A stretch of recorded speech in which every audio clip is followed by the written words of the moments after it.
These photographs here are some of the photographs of something we've learned, and my dad taught us about seed saving. So when we have a big beetroot, we will take a cutting off the actual beetroot, and then we will root that.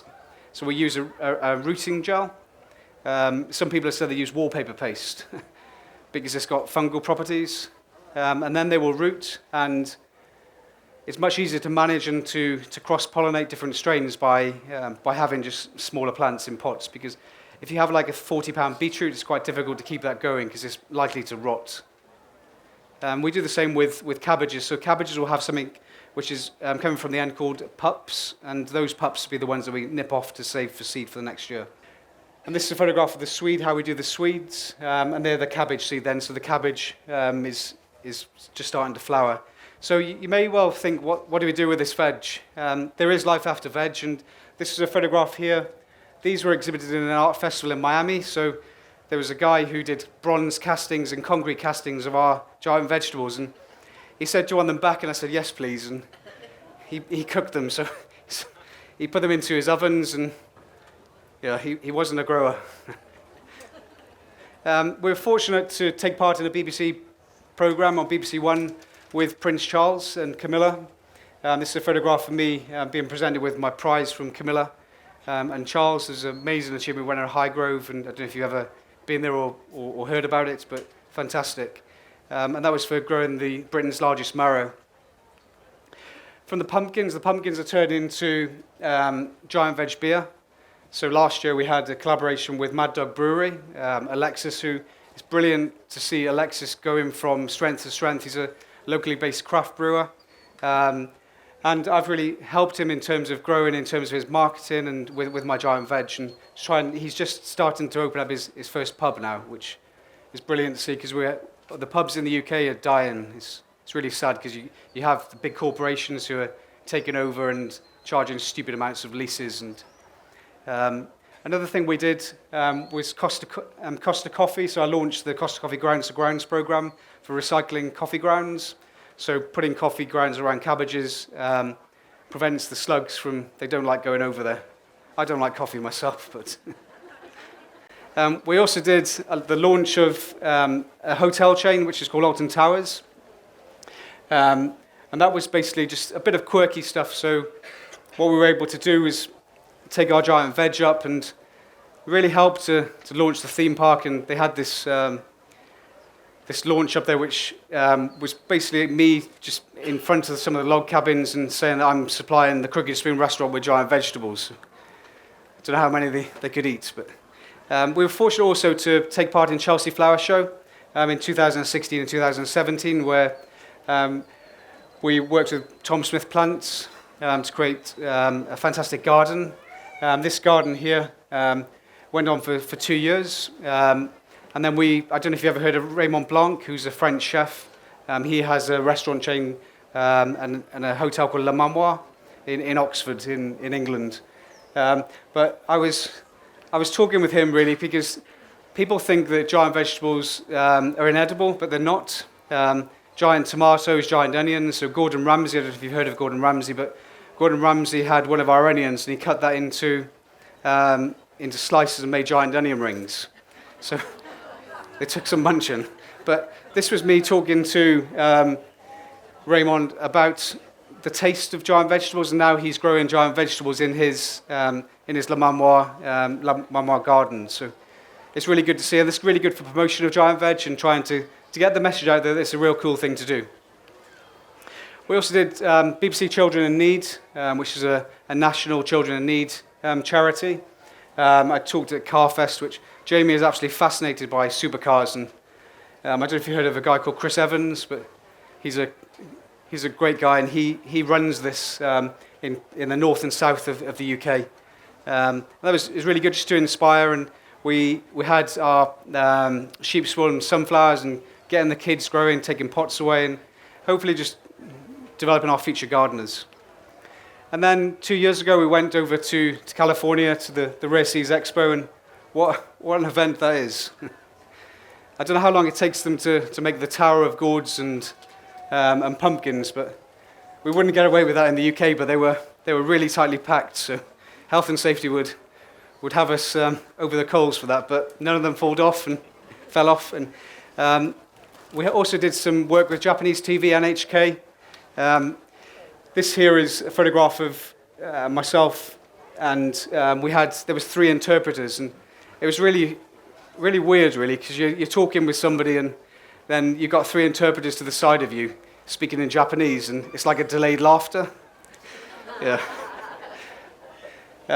And Emma, she killed me for this, but we've got a really good whiskey in Wales called Penderyn whiskey. And if you haven't tried it, I welcome you to try it. But it was her anniversary present, which I give to the Japanese guys. So she wasn't too happy, but she didn't drink it. So,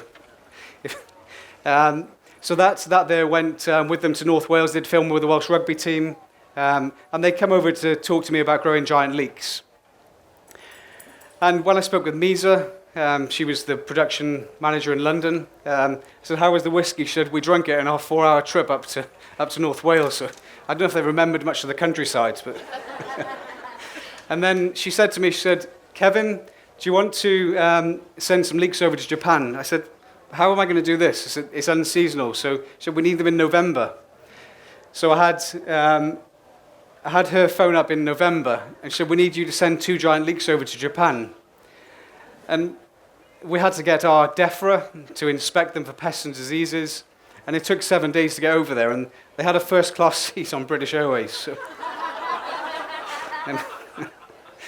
and then we went, after that we went to Radio Wales, BBC Radio Wales, and that, we took our giant veg into the studios, and the weather presenter, she'd never seen a marrow that size in her life, and she was quite pleased. But I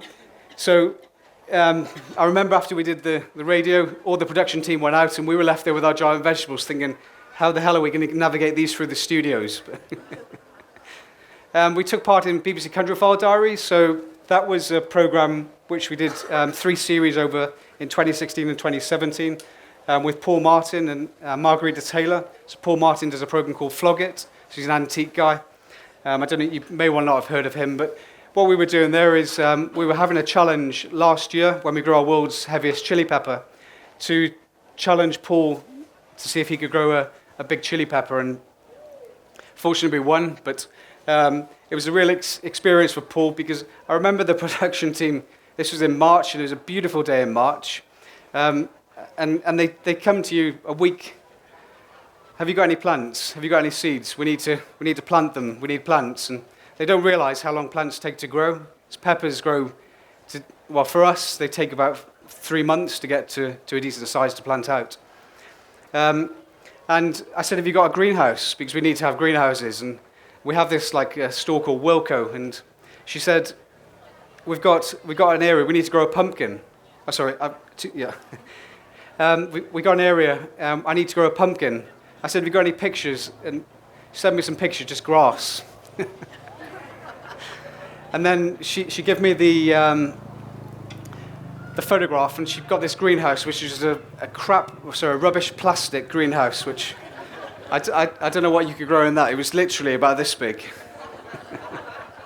And Jamie, the program was on chilies, and Jamie is fascinated by chilies, and he's been really enthused since going to comprehensive school. It's his first year this year, and cookery is at his heart, really. And Ash, who runs a website called Chili Temple on Facebook, Ash basically brought a load of chilies. He's got hundreds of different types of chilies, and some of them are very, very hot. And Jamie, I went off to get a water, come back, and Jamie was there rubbing his eyes, and I thought, what has he done? I said, don't eat a chili, and I stupidly put water on his eyes, and then his eyes started tearing because the oil in the chilies will disperse into your. So I had to get some milk then for him to digest it. Daddy, I want to go to the toilet. I said, you're going to be washing your hands with soap 4 times, but fortunately he did. So we launched a mental health charity as well. So I'm really passionate about mental health. This was in the House of Lords in London. Dr. Albert Persaud is a lead psychiatrist in the UK, world-renowned. So it was really good to share our knowledge of growing, and hopefully, from that we're going to develop some mental health projects. As I said earlier, we did a book, which is here. that was done in partnership with Red Bull. So that was really a book that took 5 months to write. Many hours of thought went into that, and I don't know how your German is, but if you're good at German, you can have a read of it, but it's available in German. So. We also launched the Novice classes in Harrogate, which was trying to get more people into growing giant vegetables. And I don't know if you know BBC Breakfast, but we went into the studios, and my innuendos are terrible on that programme. It was live for 9 minutes, and at least Steph, the presenter there, was amused. So otherwise, they would have just cut the programme. So we did an art exhibition. So we were approached in September to see if we could grow a cabbage, which is unseasonal for us, from September to December. So the art exhibition was from December to March in Glasgow. So we had a trip up to the 8.5-hour drive with our cabbage, and this cabbage here was grown in a grow room with an LED light, and that fortunately managed to grow in time for December, but we took it up in the car and it had an 8-hour journey, so I didn't trust the pallet delivery. And this is a photograph of it in the car. And it doesn't look that big in that pot because the pot was about 6 feet in diameter. And Aaron Angel is a famous artist in London who was commissioned to do that. As I said at the start, CBS came over. Terry Okita, I don't know if you know her. Jamie was fascinated because she knew The Rock, Dwayne Johnson, and he was fascinated more about that than the growing. So this is the carrot that we lifted. There's Jamie with his 5 minutes of fame and trying to be a cameraman. And there is we have a mooly radish, so we lifted that as part of the programme. So I'm not sure when it's going out. What I'll do now, we also have a Facebook page, which is Giant Vegetable Community. So if any of you want to come along to that, you're welcome to join it. We've got a Facebook page, which is Giant Veg.